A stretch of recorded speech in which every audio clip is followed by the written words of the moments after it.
Father General will now give a welcome to Pope Francis.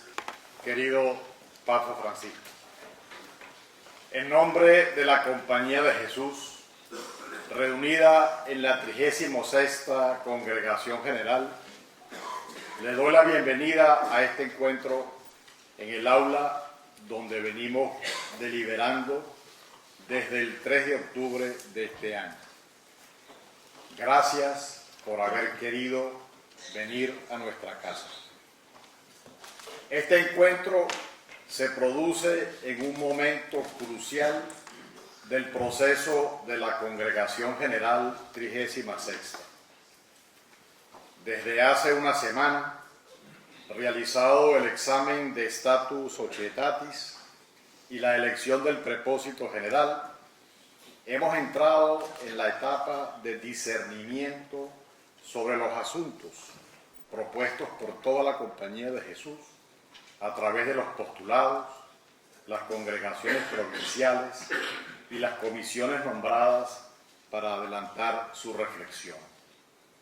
Los asuntos han sido ordenados en dos grandes grupos: lo que concierne a la vida y misión de la Compañía y la revisión de sus estructuras de gobierno para ser más eficaces en el servicio de la fe, la promoción de la justicia del Evangelio, el diálogo intercultural e interreligioso y los esfuerzos para reconciliar a los seres humanos entre sí, con Dios y la creación.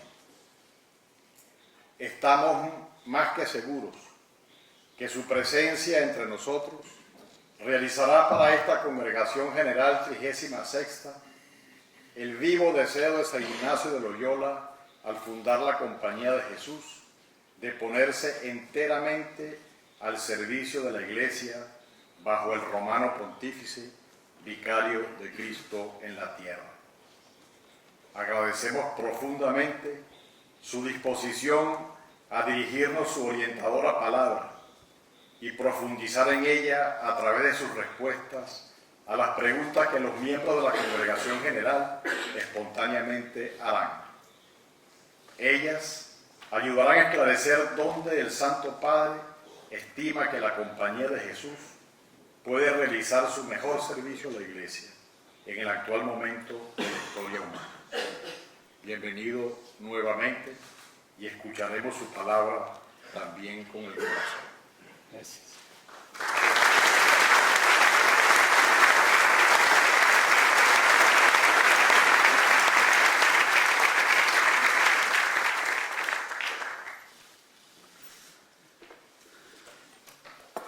Queridos hermanos y amigos en el Señor, buenos días. Al rezar, pensando qué les diría, recordé con particular emoción las palabras finales que nos dijo el Beato Pablo VI al finalizar nuestra Congregación General 32. Così, fratelli e figli, avanti in nomine Domini. Camminiamo insieme, liberi, obbedienti, uniti nell'amore di Cristo per la maggior gloria di Dio. También San Juan Pablo II y Benedicto XVI nos han animado a caminar de una manera digna de la vocación a la que hemos sido llamados y a proseguir por el camino de la misión con plena fidelidad a vuestro carisma originario en el contexto eclesial y social característico de este inicio de milenio. Como os han dicho en varias ocasiones mis antecesores, la Iglesia os necesita, cuenta con vosotros y sigue confiando en vosotros, de modo especial para llegar a los lugares físicos y espirituales a los que otros no llegan o les resulta difícil hacerlo. Caminar juntos, libres y obedientes. Caminar yendo a las periferias donde otros no llegan, bajo la mirada de Jesús, y mirando el horizonte que es la gloria de Dios, siempre mayor, el que nos sorprende siempre. El jesuita está llamado para discurrir, como dice Ignacio, y hacer vida en cualquiera parte del mundo donde se espera más servicio de Dios y ayuda de las ánimas. Es que para la compañía todo el mundo le ha de ser casa, decía Nadal. Ignacio le escribía a Borja a propósito de una crítica de los jesuitas llamados angélicos, Oviedo y Onfroy. Una historieta linda. Porque decían que la compañía no estaba bien instituida y que había que instituirla más en espíritu. El espíritu que los guía, decía Ignacio sobre esta gente, ignora el estado de las cosas de la compañía, que están infieri, fuera de lo necesario y sustancial. Me gusta tanto esta manera de ver de Ignacio a las cosas en devenir, haciéndose fuera de lo sustancial, porque saca a la compañía de todas las parálisis y la libra de tantas veleidades. La fórmula del instituto es lo necesario y sustancial que debemos tener todos los días ante los ojos, después de mirar a Dios nuestro Señor. El modo de ser del instituto que es camino hacia Él. Lo fue para los primeros compañeros y previeron que lo fuera para los que nos sigan por este camino. Así tanto la pobreza como la obediencia o el hecho de no estar obligados a cosas como rezar en coro no son ni exigencias ni privilegios, sino ayudas que hacen a la movilidad de la compañía al estar disponibles para correr por la vía de nuestro Señor Jesucristo, teniendo gracias al voto de obediencia al Papa una más cierta dirección del Espíritu Santo. En la fórmula está la intuición de Ignacio, y su substancialidad es lo que permite que las constituciones después hagan hincapié en tener siempre en cuenta los lugares, tiempos y personas, y que todas las reglas, tercer paso, sean ayudas tanto cuanto para cosas concretas. El caminar para Ignacio no es un mero ir y andar, sino que se traduce en algo cualitativo. Es aprovechamiento y progreso. Es ir adelante, es hacer algo en favor de los otros. Así lo expresan las dos fórmulas del Instituto aprobadas por Pablo III y Julio III, cuando centran la ocupación de la compañía en la fe, en su defensa y propagación, y en la vida y doctrina de las personas. Aquí Ignacio y los primeros compañeros usan la palabra aprovechamiento, ad perfectum, que es la que da el criterio práctico de discernimiento propio de nuestra espiritualidad, lo que más aprovecha. El aprovechamiento no es individualista, es común. El fin de esta compañía es no solamente atender a la salvación y perfección de las ánimas propias con la gracia divina, mas con la misma intensamente procurar de ayudar a la salvación y perfección de la de los prójimos. Y si para algún lado se inclinaba la balanza en el corazón de Ignacio, era hacia la ayuda de los prójimos. Tanto es así que se enojaba si le decían que la razón de que algunos se quedaran en la compañía era para que así salvara su ánima. Ignacio no quería gente que siendo buena para sí, no se hallara en ella la aptitud para el servicio del prójimo. El aprovechamiento es en todo. La fórmula de Ignacio expresa una tensión, no solamente, sino. Y este esquema mental de unir tensiones, la salvación y perfección propia y la salvación y perfección del prójimo, desde el ámbito superior de la gracia, es propio de la compañía. Es el esquema que se va repitiendo siempre, ¿no? Esquema mental de unir tensiones. La armonización de esta y de todas las tensiones, contemplación y acción, fe, justicia, carisma, institución, comunidad, misión, etc., no se da mediante formulaciones abstractas, sino que se logra a lo largo del tiempo mediante eso que Fabro llamaba nuestro modo de proceder. Caminando y progresando en el seguimiento del Señor, la compañía va armonizando las tensiones que contienen y producen inevitablemente la diversidad de gente que convoca y las misiones que recibe. El aprovechamiento no es elitista. En la fórmula, Ignacio procede describiendo medios para aprovechar más universalmente, que son propiamente sacerdotales. Pero notemos que las obras de misericordia se dan por descontadas.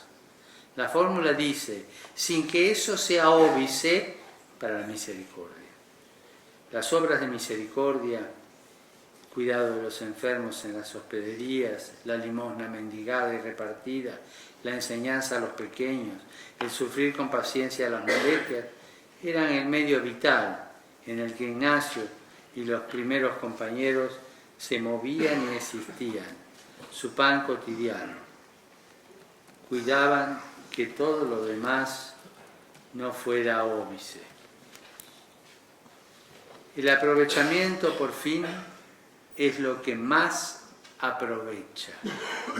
Se trata del magis, de ese plus que lleva a Ignacio a iniciar procesos, a acompañarlos y a evaluar su real incidencia en la vida de las personas, ya sea en cuestiones de fe y justicia o de misericordia y caridad. Esto de, abro un paréntesis aquí a lo escrito, esto de iniciar procesos estaría en contra, simplificando, a ocupar espacios. ¿No? O sea, la compañía inicia procesos y va adelante y deja espacios cuando los tiene que dejar. Es un continuo estar caminando. Es muy importante porque, por un ejemplo religioso, un benedictino ocupa el espacio de la abadía y las cosas que se hacen dentro de ese espacio. La compañía inicia procesos y por ahí tiene que quedarse siempre ahí, por ahí tiene que dejar y pasar a otra cosa. Sigo con el texto.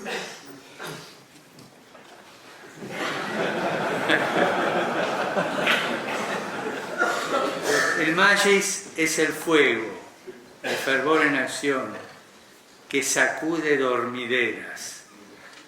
Nuestros santos lo han encarnado siempre.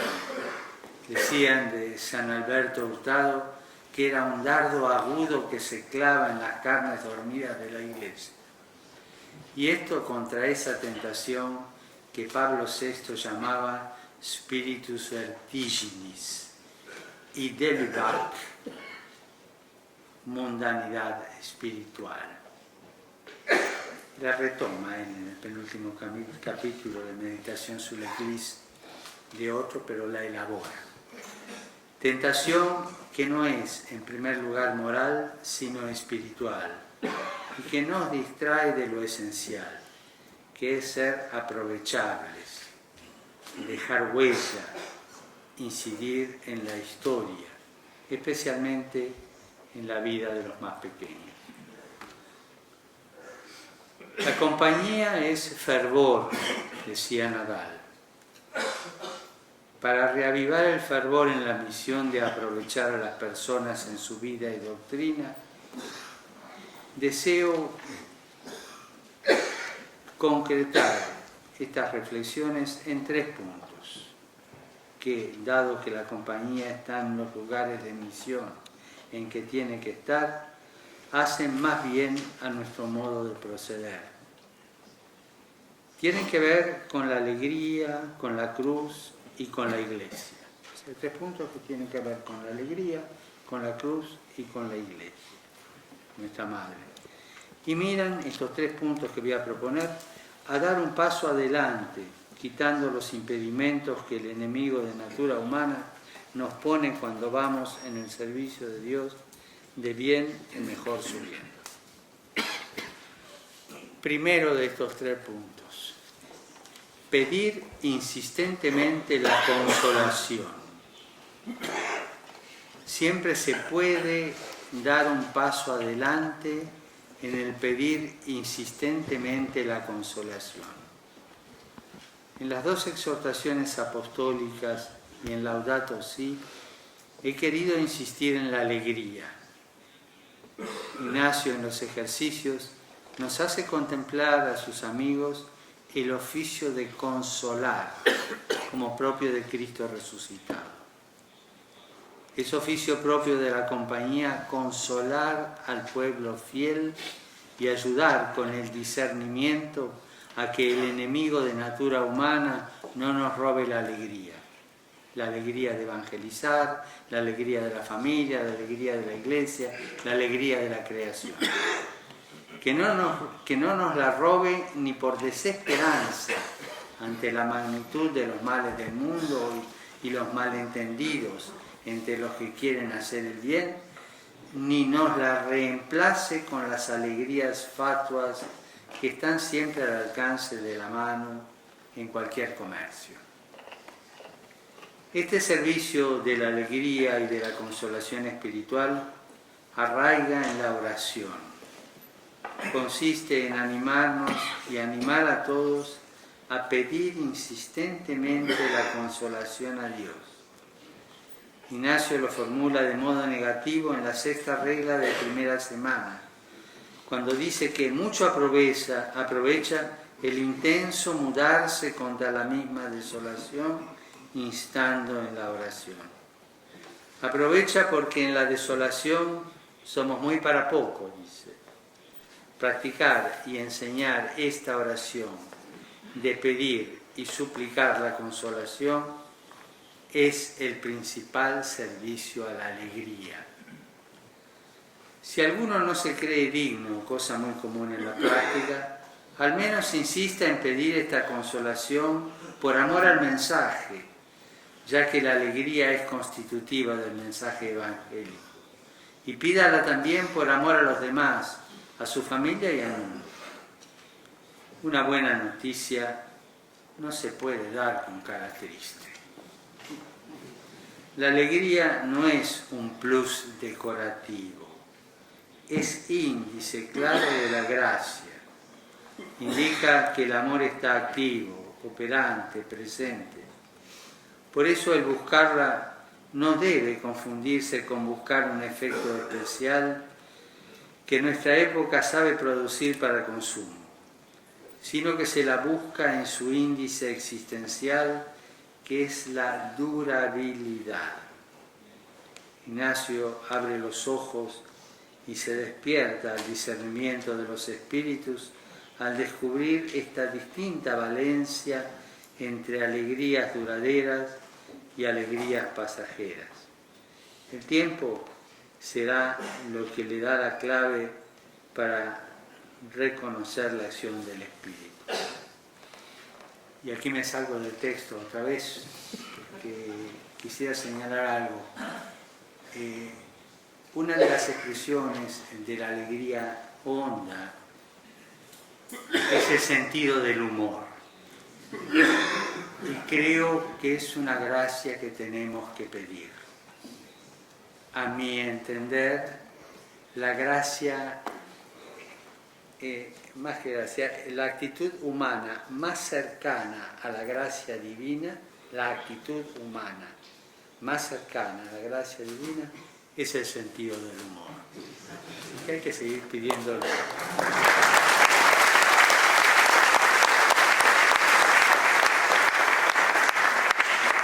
Vuelvo al texto. En los ejercicios, el progreso en la vida espiritual se da en la consolación. Es el ir de bien en mejor subiendo. Y también todo aumento de fe, esperanza y caridad y toda leticia interna. Este servicio de la alegría fue lo que llevó a los primeros compañeros a decidir no disolver, sino instituir la compañía que se brindaban y compartían espontáneamente, y cuya característica era la alegría que les daba rezar juntos, salir a misionar juntos y volver a reunirse, a imitación de la vida que llevaban el Señor y sus apóstoles. Esta alegría del anuncio explícito del Evangelio, mediante la predicación de la fe y la práctica de la justicia y la misericordia, es lo que lleva a la compañía a salir a todas las periferias. Jesuita es un servidor de la alegría del Evangelio, tanto cuando trabaja artesanalmente, conversando y dando los ejercicios espirituales a una sola persona, ayudándola a encontrar ese lugar interior de donde le viene la fuerza del Espíritu, que lo guía, lo libera y lo renueva, como cuando trabaja estructuralmente organizando obras de formación, de misericordia, de reflexión, que son expansión institucional de este punto de inflexión, donde se da el quiebre de la voluntad propia y entra a actuar el Espíritu. Bien decía Michel de Certeau, los ejercicios son el método apostólico por excelencia, ya que posibilitan el retorno al corazón, principio de una docilidad al espíritu que despierta e impulsa al ejercitante a una fidelidad personal con Dios. Segundo aspecto que les proponía es dejarnos conmover por el Señor puesto en cruz.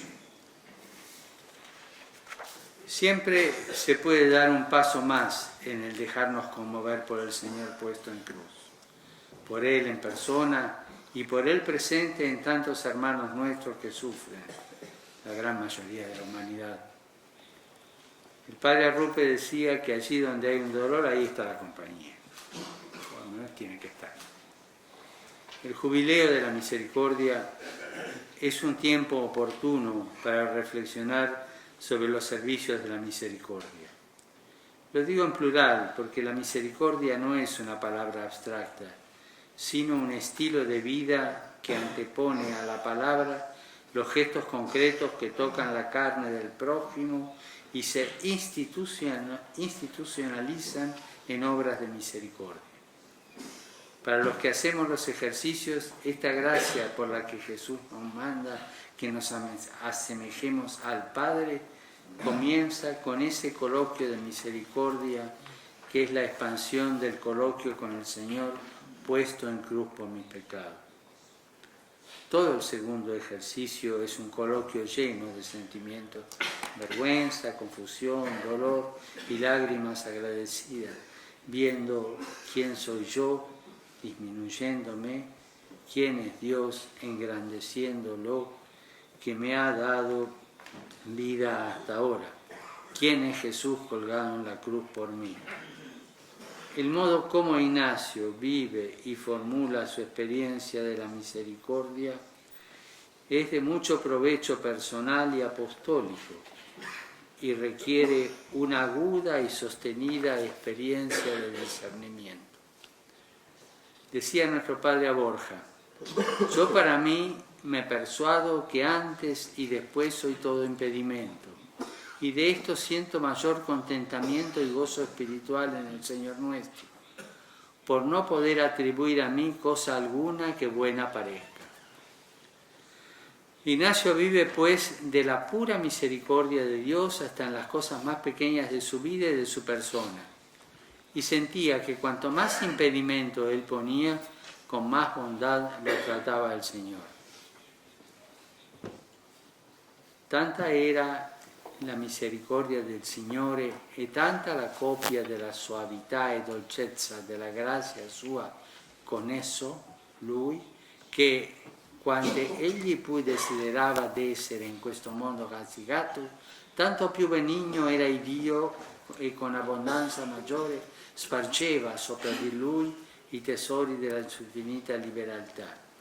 Laonde diceva che egli credeva non vi essere nel mondo uomo in cui queste due cose insieme, tanto come in lui, concorressero, la prima mancare tanto a Dio e l'altra li ricevere tante e così continue grazie dalla sua mano.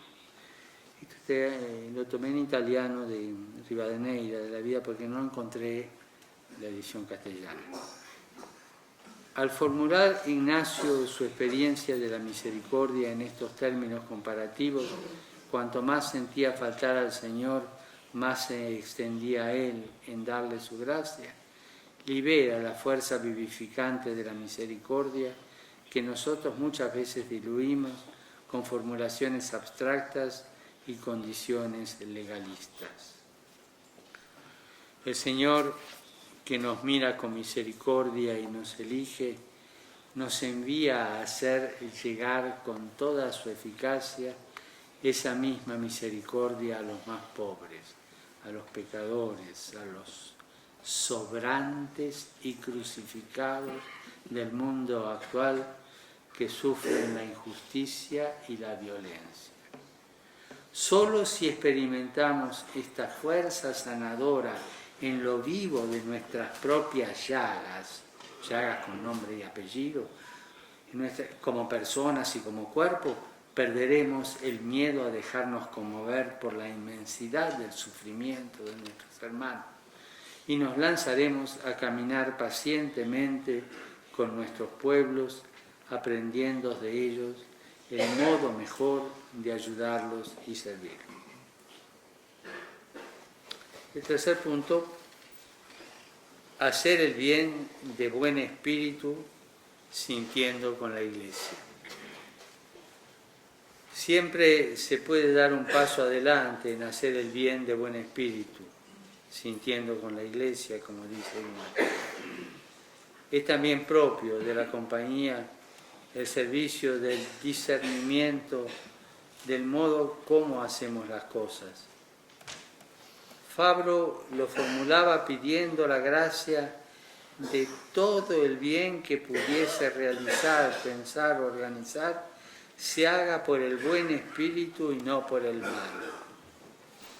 Esta gracia de discernir, que no basta con pensar, hacer o organizar el bien, sino que hay que hacerlo de buen espíritu, es lo que nos enraiza en la Iglesia, en la que el Espíritu actúa y reparte su diversidad de carisma para el bien común. Fabro decía que en muchas cosas los que querrían reformar a la Iglesia tenían razón, pero que Dios no la quería corregir con esos modos que ellos proponían. Es propio de la compañía hacer las cosas sintiendo con la Iglesia. Hacer esto sin perder la paz y con alegría, dado los pecados que vemos tanto en nosotros como personas, como en las estructuras que hemos creado, implica cargar la cruz, experimentar la pobreza y las humillaciones, que hay que pedirlas. Ámbito en el que Ignacio nos anima a elegir entre soportarlas pacientemente o desearlas. Ahí donde la contradicción era más candente, Ignacio daba ejemplo de recogerse en sí mismo, antes de hablar o actuar, para obrar de buen espíritu. Las reglas para sentir con la Iglesia no las leemos como instrucciones precisas sobre puntos controvertidos.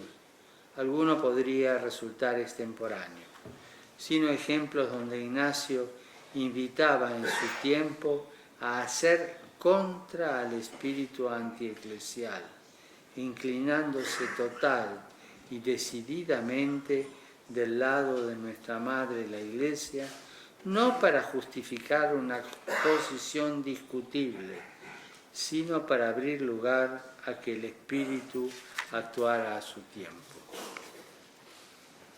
El servicio del buen espíritu y del discernimiento nos hace ser hombres de iglesia, no clericalistas, sino eclesiales, hombres para los demás, sin cosa propia que aísle, sino con todo lo nuestro propio puesto en comunión y al servicio.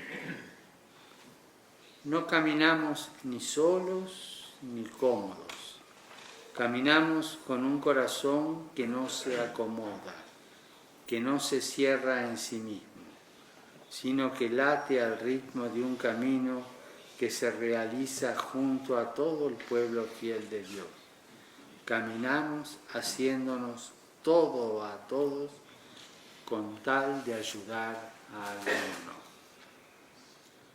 Este despojo hace que la compañía tenga y pueda tener siempre más el rostro, el acento y el modo de todos los pueblos, de cada cultura, metiéndose en todos ellos, en lo propio del corazón de cada pueblo, para hacer allí iglesia con cada uno, inculturando el Evangelio y evangelizando la cultura. Le pedimos a Nuestra Señora de la Estrada, en un coloquio filial o como de un siervo con su señora, que interceda por nosotros ante el Padre de las misericordias y nos dé toda consolación, para que nos ponga siempre nuevamente con su Hijo, con Jesús, que carga y nos invita a cargar con Él la cruz del mundo. Confiamos a ella nuestro modo de proceder para que sea eclesial, inculturado, pobre, servicial, libre de toda ambición mundana. Le pedimos a nuestra Madre que encamine y acompañe a cada jesuita junto con la porción del pueblo fiel de Dios al que ha sido enviado por estos caminos de la consolación, de la compasión y del discernimiento. Gracias.